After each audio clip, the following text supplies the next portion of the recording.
दोस्तों, अशोक भाई हमारे साथ आज शेयर करेंगे रूट मोबाइल के बिजनेस। राइट, तो रूट मोबाइल कौन सी इंडस्ट्री को बिलोंग करता है, रूट मोबाइल में क्या चैलेंजेस है और आने वाले समय में कोई अपॉर्चुनिटीज दिख रही है रूट मोबाइल में, ये अशोक सोनागरा जी जो राजकोट उपलेटा से है वो हमारे साथ डिस्कस करेंगे। वेलकम अशोक भाई। Good evening to everyone. दोस्तों, क्या मोबाइल का यूज जो यहाँ पर प्रेजेंट लाइव सेशन में है वो सब लोग तो करते होंगे। टिंग करके आपको मैसेज आते हैं। कोई भी अगर आपका ट्रांजेक्शन होता है, आप कोई फूड मंगाते हैं, एक ओटीपी आता है। आपका जो सब्सक्रिप्शन खत्म हो गया होगा, आपका वो टाटा स्काई का होगा, अमेजोन का, तो आप वहां मैसेज करते हैं और एक क्लिंग करके आपको एक मैसेज आते हैं। तो क्या पता है लोगों को कि मैसेज तो आते हैं, लेकिन मैसेज कहाँ से आते हैं, कौन भेजता है। तो चलो आज ऐसे ही एक रिलेटेड जो हमारे मैसेज आते हैं, कैसे आते हैं, क्या करते हैं, तो इसके बारे में जानने के लिए चलो आज हम रूट मोबाइल के रिजल्ट के जो 9 मंथ के रिजल्ट आए उसकी और उसके रिलेटेड जो कुछ क्वेरी या जो कोई इंफॉर्मेशन है, तो ये मैं आपके लोगों के सामने प्रेस करने वाला हूँ। चलो देखो, तो आज हम सबसे पहले रूट मोबाइल का 9 मंथ का रिजल्ट का प्रेजेंट करने वाले हैं। तो चलो, तो ये रूट मोबाइल है। वो रूट मोबाइल करती क्या है, तो सबसे पहले ये क्लाउड कंप्यूटिंग प्लेटफॉर्म प्रोवाइड करती है सभी लोगों को, जो अलग अलग इंडस्ट्रीज को जिसको क्लाउड की जरूरत है।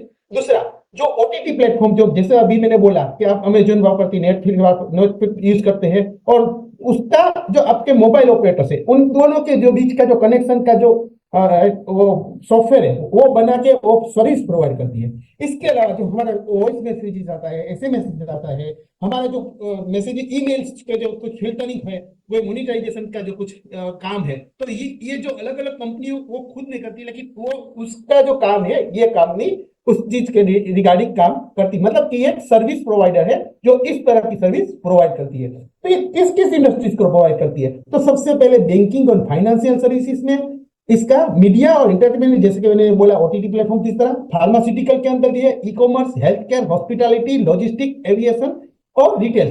तो जैसे कि हम रिलायंस डिटेल्स में गए, वहां हमने पेमेंट किया, वहां से क्लिक करता है हमारा ओटीपी, जो हमारे बिल का वो एसएमएस लगा, मतलब कि ये जो सभी इंडस्ट्रीज का जो है ये प्लेटफॉर्म प्रोवाइड करती है और ये जो पूरा जो सॉफ्टवेयर है बना के उसको देती है। तो दोस्तों, यहाँ पर जो कंपनी ने जो अपने 9 मंथ रिजल्ट के अंदर दिया है कि इस तरह का जो ये सी पास मार्केट वैल्यू है, वो आने वाले समय के अंदर अभी जो 2012 में जो मतलब 21% से ये ग्रो हो सकता है, ऐसा उसका एक मानना है। तो ये जो क्योंकि हम दोस्तों को पता है जब ये सर्विस हर एक लोग ये कोई ना कोई सर्विस यूज करते हैं, हम दिन में हर एक किसी के मोबाइल में मिनिमम 10 से 12 मैसेज तो आते ही होंगे। तो ये सब जो इस तरह की कंपनी है उससे ये उसको बिजनेस ग्रो होने वाला है। तो इसके अलावा दोस्तों देखो कि ये जो है अभी व्हाट्सएप के अंदर एक साथ 36 मिलियन मैसेजेस इन 24 आवर्स, जैसे कि कोई अगर गवर्नमेंट को अपना कोई मैसेज प्रोवाइड करना है कि एक ही साथ सबको मिल जाए, किसी को हैप्पीएस का, जैसे कि अभी राम मंदिर का जो हो रहा था, तो इस तरह का जो वेल विशेष है तो एक साथ सब लोगों को मिलना है, तो इस तरह की सर्विस वो प्रोवाइड करती है। दोस्तों, सिर्फ ये इंडिया में काम नहीं करती, इंडिया के अलावा अमेरिका, मिडल ईस्ट, अफ्रीका और यूरोप, इस तरह की अलग अलग कंट्रियों में भी उसका बिजनेस आ रहा है। तो अब देखिए दोस्तों कि इंडिया के अंदर से उसका जो बिजनेस इस क्वार्टर में हमें 90% रेवेन्यू उसको इंडिया से मिली है, और जो इंटरनेशनल बिजनेस है उसमें से उसको 7% की रेवेन्यू मिली है। अच्छा दोस्तों, अभी लास्ट जुलाई के अंदर एक बहुत बड़ा न्यूज आया कि प्रमोटर्स ने अपने सारे स्टेक बेच दिए। तो क्या हुआ है ये, हाँ हम मैं आपको बताने का कोशिश करूं कि 17 जुलाई को जो प्रमोटर्स के अपना जो 57.56% का जो स्टेक था वो उसने प्रॉक्सिमल ग्रुप को बेचा। मतलब क्या, कंपनी ने अपना इंडिविजुअल नहीं पर प्रमोटर ने अपना जो स्टेक था वो प्रोक्सिमल ग्रुप को बेचा। इसकी वजह से प्रमोटर अपने पूरे स्टेक्स में जीरो हो गए। कंपनी कोई मतलब कि कंपनी का जो ओनर है वो प्रमोटर वो चेंज हो गया। दूसरा, ऐसा हुआ कि उसमें जो उसने जो मार्केट वैल्यू है तो उसका 26% जो है उसने 1600 रुपए के प्राइस से ये जो प्रोक्सिमल ग्रुप ने अपना, मतलब कि जो प्रोमोटर जो थे उसको अच्छे प्राइस की वैल्यू पर उसने अपना स्टेक बेचा था। लेकिन ऐसा नहीं कि प्रमोटर पूरे पूरा एग्जिट हो गया, उसने जो पैसे आया उसने उसी जो पेरेंट कंपनी है जैसे कि प्रॉक्सिमल की जो पेरेंट कंपनी उसमें फिर से उसने अपना 14.5% का स्टेक लिया है। यानी कि डायरेक्टली जो ये प्रमोटर्स रूट मोबाइल का था वो निकल गया, अपना मतलब अपना स्टेक बेच दिया, लेकिन फिर से जो पेरेंट कंपनी है उसमें फिर से अपनी जो हिस्सेदारी 14.5% से बढ़ाई। और दूसरी बात, जो ये इसका main CEO Rajiv Gupta sir थे, तो उस जो पेरेंट कंपनी है उसको निकाल नहीं दिया है उसने, मतलब सेल्स स्टेक बेच दिया है, तो इसका मतलब ये नहीं कि वो सब इसका जो हैंडलिंग करता है वो सीईओ इसको भी निकाल नहीं, उसके साथ भी एग्रीमेंट है कि वो अभी 5 साल तक उसका जो सी पास का बिजनेस है उसका पूरा हैंडलिंग यही करेंगे और यही देखने वाले हैं, नहीं कि वहां से निकल जाने वाले हैं। तो यानी कि रूट मोबाइल में सिर्फ प्रमोटर के जो हिस्से की चीज है उसकी अदला बदली हुई है, यानी कि प्रमोटर ने अपने खुद को, बाकी कंपनी ने अपना कुछ ऐसा हिस्सा नहीं बेचा। ये मैं यहाँ क्लियर देखा। अब देखिए दोस्तों, रूट मोबाइल है वो अभी जो हमारी अदर टेलीकॉम सर्विस है उसके अंदर इसको क्लासिफिकेशन हुआ है, तो हम इसको अदर टेलीकॉम कंपनियों से कंपेयर करके वो क्या है या हम प्रयोजन करेंगे। तो टोटल जो अदर टेलीकॉम कंपनियां है उसका 30,000 करोड़ का मार्केट कैप है, जिसमें से सबसे ज्यादा देखिए 42% का मार्केट कैप है ये रेलटेल का है।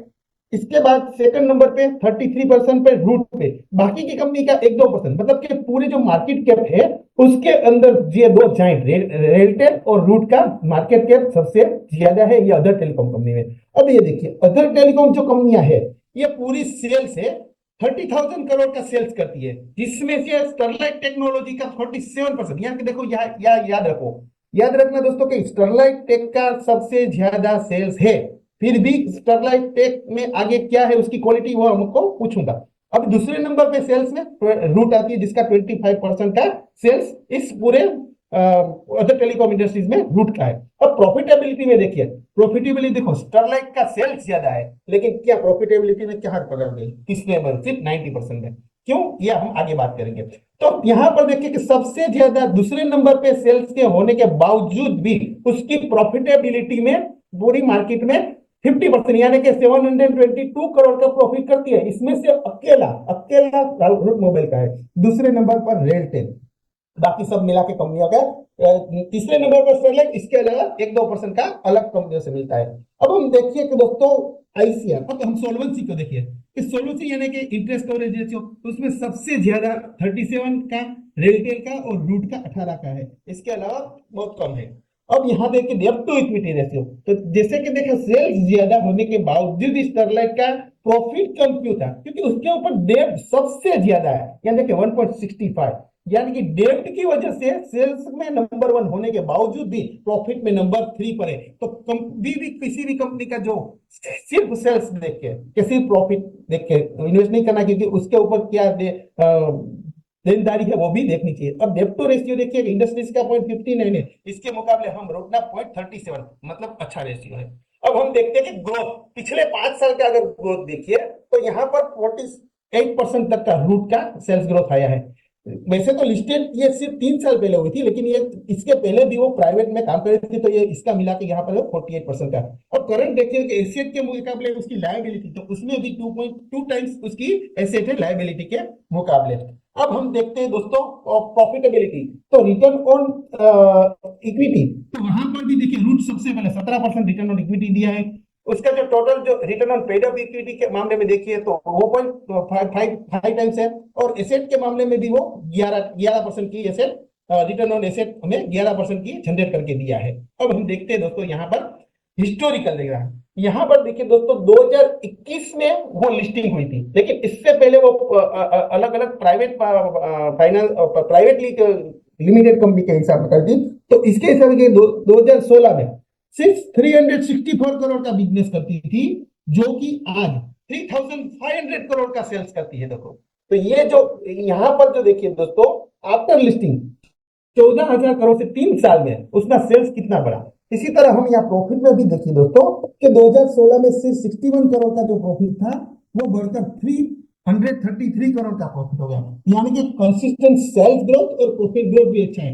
ये 3 साल का भी ग्रोथ एकदम जबरदस्त है। इसमें मार्जिन भी देखिए तो इस बिजनेस में वो देखिए ये दोस्तों इमर्जिंग बिजनेस है, ये एक इमर्जिंग कंपनी है, फिर भी यहाँ उसने और एक मीडियम मिड कैप कंपनी है, तो फिर भी और 9% तक का मार्जिन यहाँ पर जनरेट कर रही है।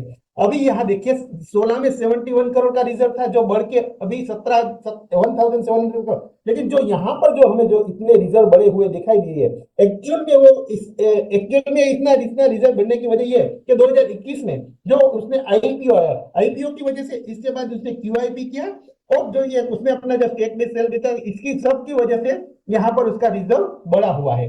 तो ये हम ध्यान में रखेंगे। अब हम देखते हैं दोस्तों, ये तो था हिस्टोरिकल है, अभी करंट में हाल क्या है।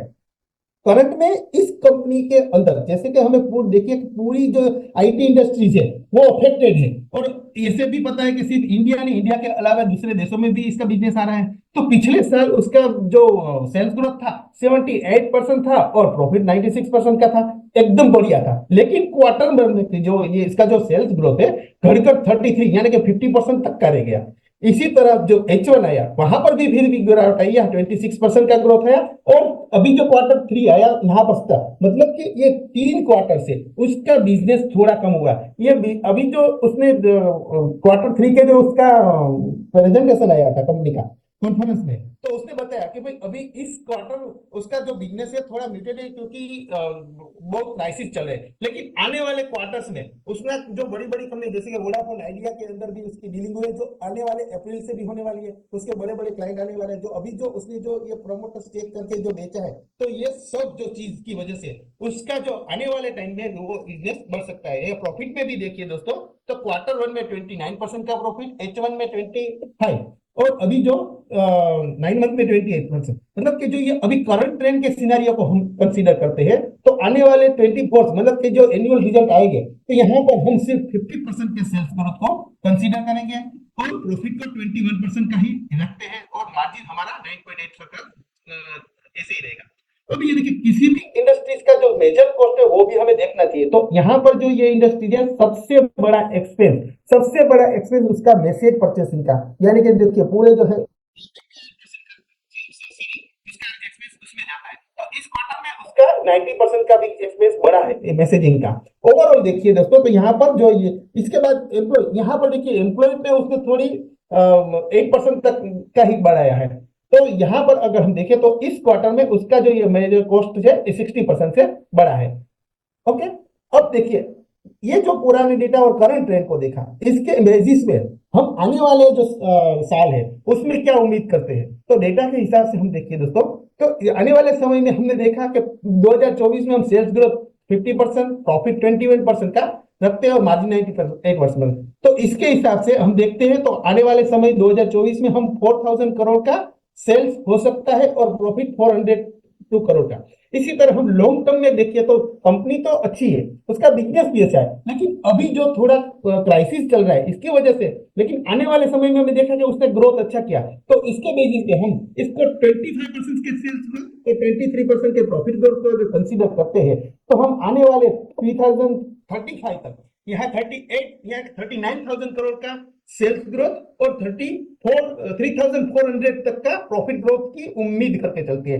इसके वजह अगर ईपीएस को भी हम देखें, तो अभी जो 63 का ईपीएस है वो 24 में हम कंसीडर करते हैं, वो आने वाले 545 तक ग्रोथ हो सकता है ईपीएस में, ये हमने कंसीडर किया। अब फेयर वैल्यू देखिए, अभी जो इसका करंट प्राइस चल रहा है वो अभी उसकी 2024 की फेयर वैल्यू के आसपास ही, मतलब ये इतना महंगा नहीं है, फेयर वैल्यू से इतना महंगा नहीं है, फेयर वैल्यू के आसपास। जैसे कि हमें दिखाई दिया है कि पहले बहुत पिछले 3 साल में इसका ग्रोथ सेल्स ग्रोथ 78% आ रहा था, यानी कि ये इमर्जिंग कंपनी है, और हम ये उम्मीद करते हैं कि भी ये अच्छा ग्रोथ आने लगा। लेकिन इस कुछ वजह से अभी जो हमें ग्रोथ मिल रहा है वो 50% तक का मिल रहा है। तो दोस्तों ऐसा नहीं है कि ये कंपनी ने 15 तक, जो दूसरी अगर कंपनी देखिए जो पुरानी कंपनियां, उसके कंपेरिजन में 15% का ग्रोथ अच्छा ही है, लेकिन जो हम उम्मीद करते थे कि 78, 50, 60, 80, तो उतना नहीं आ रहा है। इसकी वजह से अभी जो अपनी फेयर वैल्यू के प्राइस से यहाँ पर चल रही, तो यहाँ उसकी फेयर वैल्यू 1500 की है,